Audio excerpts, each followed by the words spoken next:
देश के जाने माने अर्थशास्त्री श्री रोशन लाल अग्रवाल जी। आज हम इनसे जानना चाहेंगे, देश में हमारे बहुत बड़ी समस्या एक खड़ी हो रही है, वो है बेरोजगारी। आज के युवक और युवतियां इधर उधर भटक रही है। जो बेरोजगारी की जो समस्या बहुत बड़ी है, इस पर हम जानना चाहेंगे, इन पर आप अपना विचार रखें। प्रिय मित्रों,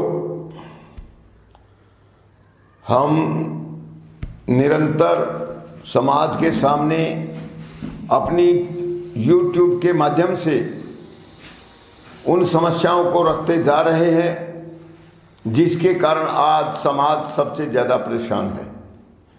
मूल रूप से तो यह आर्थिक समस्या है और वर्तमान जो अर्थशास्त्र है, जिसे हम पूंजीवादी अर्थशास्त्र बोलते हैं, उसकी खड़ी की हुई समस्या है। और मैं अपने निरंतर 28-30 साल के निरंतर अनुभव अध्ययन के आधार पर यह कह सकता हूं कि सरकार चाहे तो यह समस्या बहुत आसानी से हल कर सकती है, लेकिन आज पूरी दुनिया में पूंजीवादी ताकतों का शिकंजा इतना मजबूत हो चुका है कि कोई भी सरकार समाज की व्यापक सहमति के बिना यह काम कभी नहीं कर सकती। और समाज में व्यापक सहमति बनाने का काम सरकार का काम होता ही नहीं है। जो लोग इसे सरकार का काम मानते हैं वे बहुत बड़ी गलती करते हैं। आज की राजनीति के चरित्र को अगर आप देखेंगे तो समाज में फूट डालना, लोगों को गुमराह करना और शोषण का शिकार बनाना, यह सबसे ज्यादा राजनीति के धंधे में लगे हुए लोग कर रहे हैं। और राजनीति करने वाले सभी लोगों की लगाम, चाहे वे सत्ता में हो या विपक्ष में हो, मुट्ठी भर पूंजीपतियों के हाथों में होती है। इसलिए समाज के लिए कल्याणकारी आर्थिक नीतियां बनाना, सच पूछा जाए तो सत्ता में बैठने आने वाली किसी भी सरकार के वश की बात नहीं होती। क्योंकि अगर उन्होंने थोड़ी सी भी लाइन को बदला तो उनकी सत्ता जाते देर नहीं लगती। और आज तो हम देखते हैं पूंजीवाद इतना मजबूत हो चुका है कि किसी भी देश की सरकार यह जोखिम लेने को तैयार नहीं है। इसलिए सारे राजनेता लोक कल्याण की या गरीबों के कल्याण की बातें बहुत करते हैं, बेरोजगारी को खत्म करने के बड़े बड़े दावे करते हैं, लाखों करोड़ों लोगों को प्रतिवर्ष रोजगार देने की बातें बताते बताते सुनते सुनते सबके कान पक चुके हैं। और आप भी इस असलियत को समझते हैं। और इसी के कारण मुझे आज इस विषय पर एक पूरी वीडियो रिकॉर्ड करानी पड़ रही है। आप यदि पूरी वीडियो को देखेंगे तो फिर आपको पूरी तरह एहसास हो जाएगा कि मेरी बात पूरी तरह सच है। इसलिए आप आज के वीडियो को शुरू से अंत तक अवश्य ध्यान देकर देखते रहें, तो आपकी पूरी समस्या का समाधान होगा, ऐसा मैं मानता हूं। तो सबसे पहले जो बेरोजगारी की गंभीर समस्या है, उसका कारण क्या है, उसे समझने का प्रयास करते हैं। वास्तव में जैसे जैसे भौतिक विज्ञान में उन्नति होती गई, वैसे वैसे नई नई मशीनों का आविष्कार होता गया। इन मशीनों ने मनुष्य की मेहनत से होने वाले सारे कामों को निरंतर छीन लिया।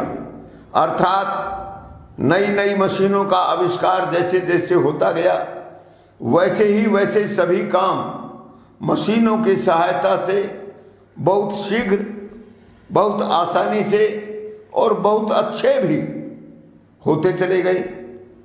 और एक मशीन ने कई लाख लोगों के रोजगार को छीन लिया। अब देखने की बात यह है कि मनुष्य के उपभोग में तो कोई कमी नहीं आई। उपभोग की कमी आने की बजाय उपभोग के नए नए साधन, नई नई चीजें पैदा होती गई, लेकिन उससे रोजगार नहीं बढ़ा। रोजगार नहीं बढ़ने का कारण यही है कि एक मशीन ने लाखों रोजगार में लगे हुए लोगों का रोजगार छीन लिया, और जब लगातार बढ़ती चली गई तो अनेक लोगों का रोजगार समाप्त हो चुका है। अब आप यह भी सुनते हैं कि आने वाले समय में गाड़ी चलाने का काम हो, कपड़े धोने का काम हो, सारी चीजें, यहां तक कि खिड़की बंद करने और खोलने का काम, वातानुकूलन का काम, जल्दी से जल्दी समाचार देने का, सामान भेजने का एक सिस्टम बनता जा रहा है, जिसमें व्यक्ति की भूमिका कम है और मशीनों की भूमिका अधिक है। अब आज ऐसी स्थिति भी आ रही है या आने वाली है और आकर रहेगी, इसमें कोई दो मत नहीं, कि रोबोट सरीखा एक यंत्र बाकी सारे कामों को भी छीन लेगा। आप कल्पना कीजिए कि मनुष्य की बुद्धि के काम हो या मेहनत के काम हो, जब सारे काम मशीनें करनी लग जाएंगी तो जो लोग मेहनत के, बुद्धि के कामों से अपनी आजीविका चलाते हैं, चाहे वे स्वतंत्र रोज अपना कोई धंधा करते हो, चाहे किसी की नौकरी करते हो, दोनों के सामने ये संकट है। क्योंकि अधिक मशीनें पैदा हो गई तो फिर छोटी मशीनों वाले कमजोर लोग उससे भी हाथ धो बैठेंगे, और धीरे धीरे आप यह भी देख रहे हैं कि लोगों के पास धन का अति केंद्रीयकरण हो रहा है, यानी वहां पर भी नई प्रतिस्पर्धा है।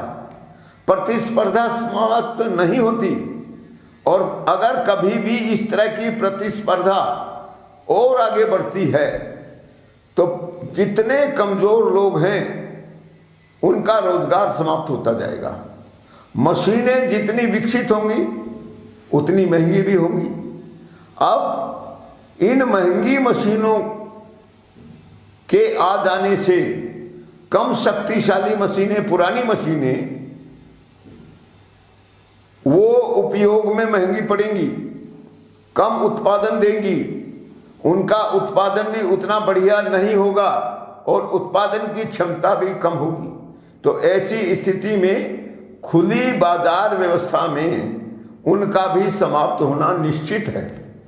इसलिए जहां तक बेरोजगारी का सवाल है तो यह बात समझ में आ जानी चाहिए कि निरंतर भौतिक विज्ञान की उन्नति से जो अर्थव्यवस्था का स्वरूप बना है, अब उसमें हर प्रकार की मानवीय मेहनत का काम, उसकी भूमिका और महत्व समाप्त हो रहा है। अर्थात अब मनुष्य की मेहनत, चाहे वो किसी भी तरह की क्यों न हो, व्यक्ति को रोजगार नहीं दे सकती।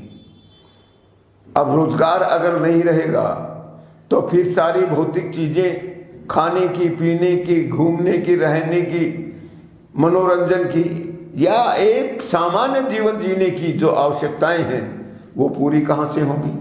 यह सबसे जटिल प्रश्न है। और इसी